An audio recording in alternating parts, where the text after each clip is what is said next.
అంటే గతంలో కూడా 'ఆంధ్రజ్యోతి' పత్రికలో ఒక 10 ఇయర్స్ బ్యాకా ఎప్పుడు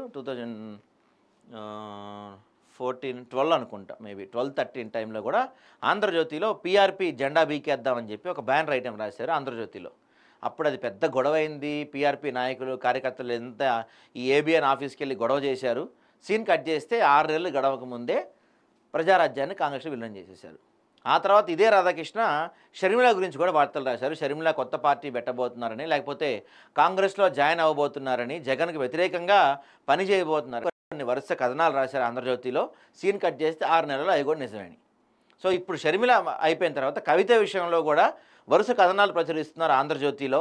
మరి ఈసారి కూడా రాధాకృష్ణ చెప్పిన మాటలు నిజమవుతాయా? కవిత కాంగ్రెస్ పార్టీలోకి వెళ్ళబోతున్నారా? సొంత పార్టీ పెట్టబోతున్నారా? అనేది మాత్రం ప్రస్తుతానికి సస్పెన్స్. అయితే సొంత పార్టీ పెడితేనే కాస్తో కోస్తో కవితకు గౌరవం ఉంటుంది. కాంగ్రెస్‌లోకి వెళ్తే ఓ మంత్రి పదవి ఇస్తారేమో ప్రస్తుతానికి ఇస్తే, కానీ నెక్స్ట్ టైం ఎమ్మెల్యే టికెట్ కూడా ఇవ్వరు. కాంగ్రెస్ పార్టీలోకి వెళ్ళిన మహామహుల పరిస్థితి ఏమైపోయిందో మనందరం చూసాం. కాబట్టి కవిత గారు మీరు వెళ్తే బయటికి వెళ్ళి సొంత పార్టీ పెట్టి మీ తండ్రికి వ్యతిరేకంగా పోరాటం చేస్తే మంచి విషయమే, కానీ కాంగ్రెస్‌లోకి మాత్రం వెళ్తే ఇక మీ రాజకీయ సమాధి ఖచ్చితంగా మీరే కట్టుకున్నట్టు అవుతారు.